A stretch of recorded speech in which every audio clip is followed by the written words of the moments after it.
Agent Body. Badge number 592. Commencing debrief.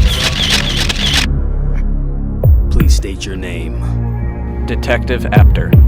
You know you're being recorded. Yes. Please give your account of what happened that night. Of course. Well, it was a lovely night at Harry Grove Stadium.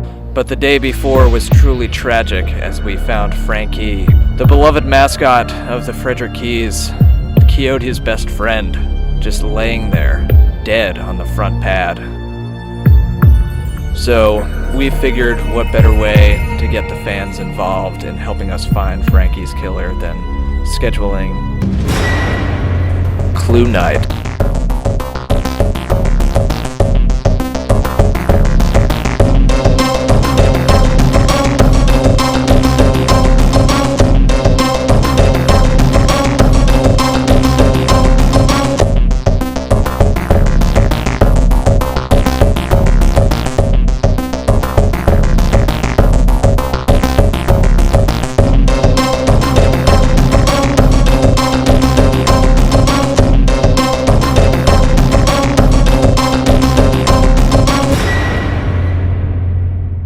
Immediately off the bat, Mr. Green screamed for his innocence.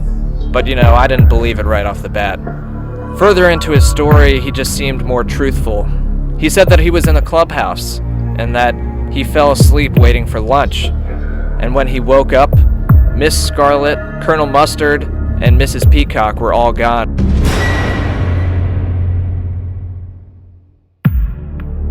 So I just yelled at Mrs. Peacock. She said that she couldn't wait any longer to eat lunch while Miss White was getting Roy Rogers.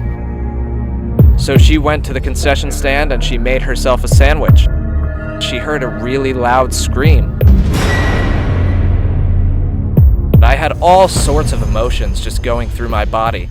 Who killed Frankie? We know it couldn't have been Mrs. White because she was getting Roy Rogers.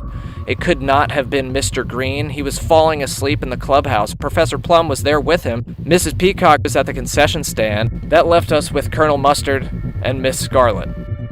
Now, at the time of the murder, Mrs. Peacock said that she was at the concession stand, and when she heard the scream, she ran out and saw a knife falling from the Mattress Warehouse Club. And that reminded me, we got Miss Scarlet to go up there to help clean up, and she's a neat freak. So once she heard the scream, she threw a table knife over the edge of the balcony. And that left us with one suspect, Colonel Mustard. Once we found out it was Colonel Mustard, we knew exactly what his plan was. He took a bat from the clubhouse, stored it in the press box. Once he found out that the press box was locked, he panicked.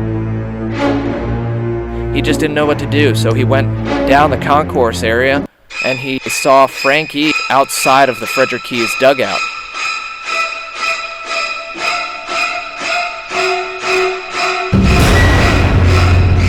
Drowns him in the Gatorade cooler and just leaves him there lifeless.